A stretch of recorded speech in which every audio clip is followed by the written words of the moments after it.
Minor League Baseball is in the process of contracting, and there's a lot of uncertainty right now in all sports.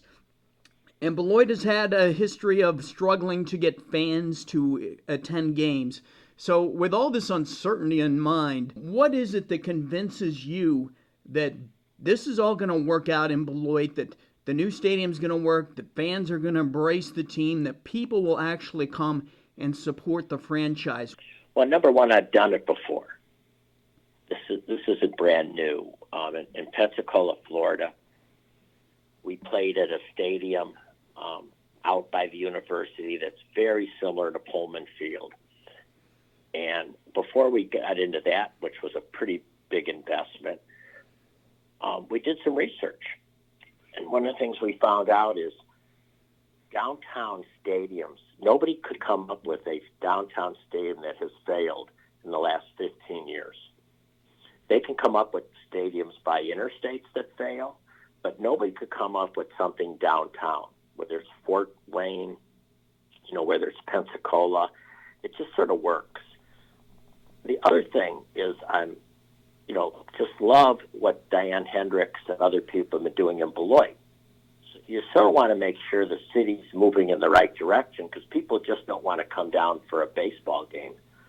They want to come down and sort of have energy around them. So looking at that, looking at you have a not a big market, but you got a nice market with Rockford, with Beloit, with Janesville in that area.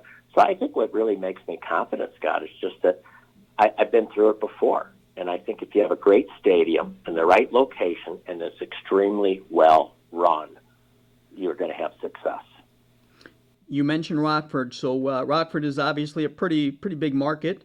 How important is it to attract people from Rockford to come up to Beloit and support the team? I think it's, when we did three scenarios, Scott. We had financial people. I tell people I studied this more than I studied Pensacola. So we have three market circles. We have a small circle that's mainly Beloit and within maybe 10, 15 minutes of Beloit. We have a bigger market, which takes northern Rock County in. And then we have a third market, which really captures certainly some of Beloit. And I think, some of Rockford.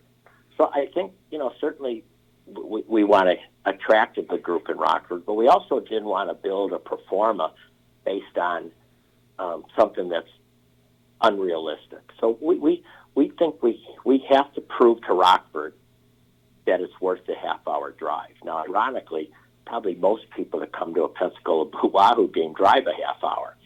It's just the nature of the beast to get downtown and, where they live. So I think if you draw a half-hour circle around Beloit, we just got to prove to people that we're worth coming out and spending a time in. People always are attracted to new ballparks, just the curiosity factor, the excitement of something new. How long typically can a professional baseball organization bank on a new ballpark alone, bringing in people? And what are the other factors it'll take to attract people to come support the team in the long run, not just to see the stadium once or twice? Sure. If you talk to media people here, I always said our main focus was years 3, 4, and 5.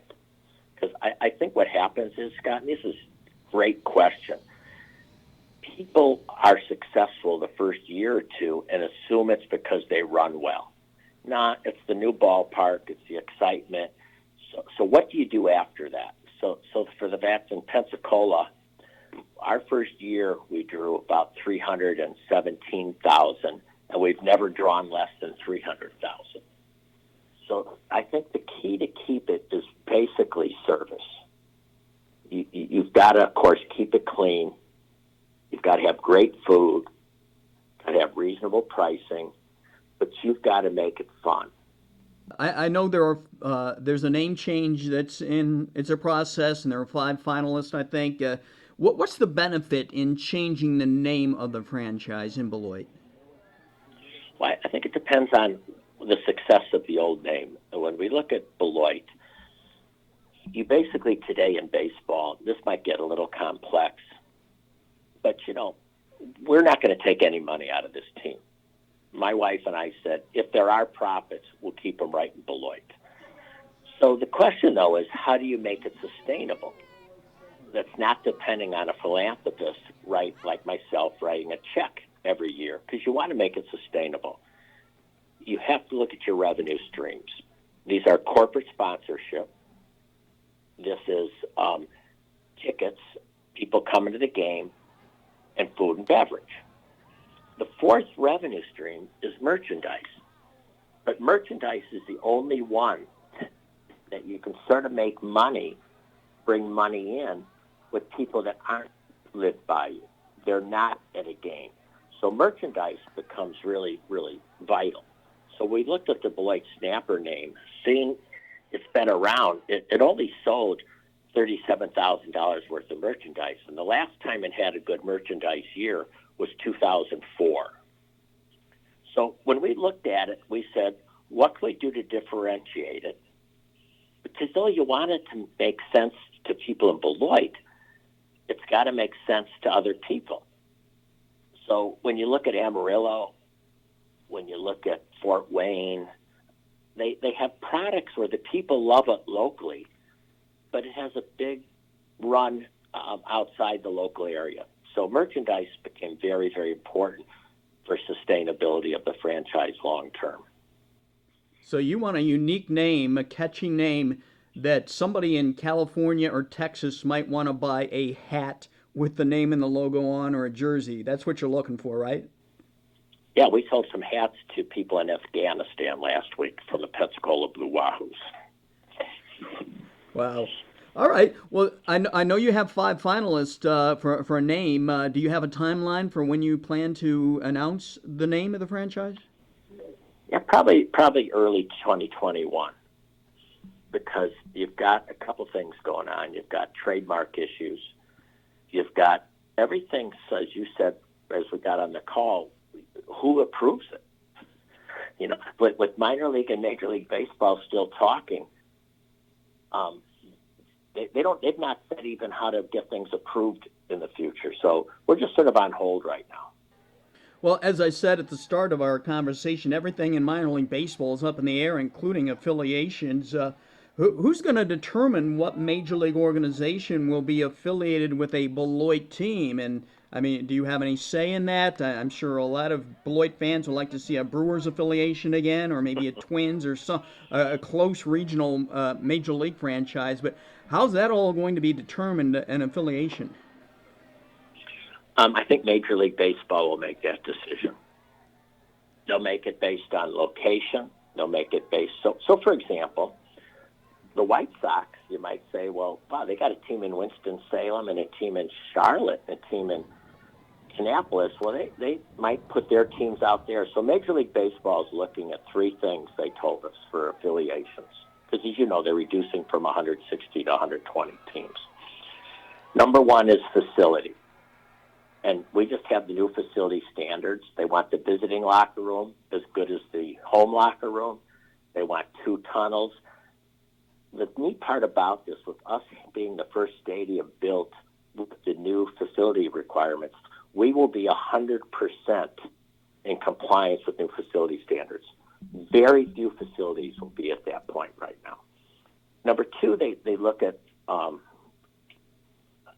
cash position of owners. So does the owner have enough cash to run it right? And do they have experience to make sure it's extremely well run, particularly for the players? Because, you know, they're more worried about the players than they are your hamburgers hot. Now, but they want certainly a great fan experience. So they look at ownership. And the third thing they look is location. And what's happened in the last 10 years is many minor league teams have moved. And 78 of them have moved. Well, some of them have moved because the city's building a stadium, but it might not be the best location because they don't want their players sitting in buses for hour upon hour. They want them healthy and on the field because they've got millions of dollars invested in these ball players. With all that in mind, the new stadium, the new ownership with yourself, and your background in Pensacola of success, are you 100% sure that there's not going to be an issue with Beloit being assigned an affiliation agreement with some team, that Major League Baseball is going to be 100% on board with Beloit? Well, I think the key thing is Diane Hendricks. When Diane, I think what happened is we were all ready to go, and then at the last minute, some owners in the Midwest League didn't want to approve the transfer of ownership. It got to be very competitive when teams are being canceled. I can understand them. So Diane said, hey, I still want to go forward with the stadium. I think it's great for the city, the state line area. And I want people to know after this that now we sort of started getting into other things, that we're really, we're put us on the, we're moving forward. We've been moving forward. We're still moving forward. But Diane did request a meeting with Major League Baseball. So Diane and I, and John Gackstetter, flew out to New York. We met with Morgan Sward, and we met with Dan Halem. And they wanted to get Commissioner Manfred with us, but he wasn't in. In fact, Diane got a baseball signed by him that she keeps on her desk. Diane asked the question. She said, we're building this stadium. She shared them the blueprints, and they said, if you build this stadium, you'll have an affiliated team. So that's what we've been going on.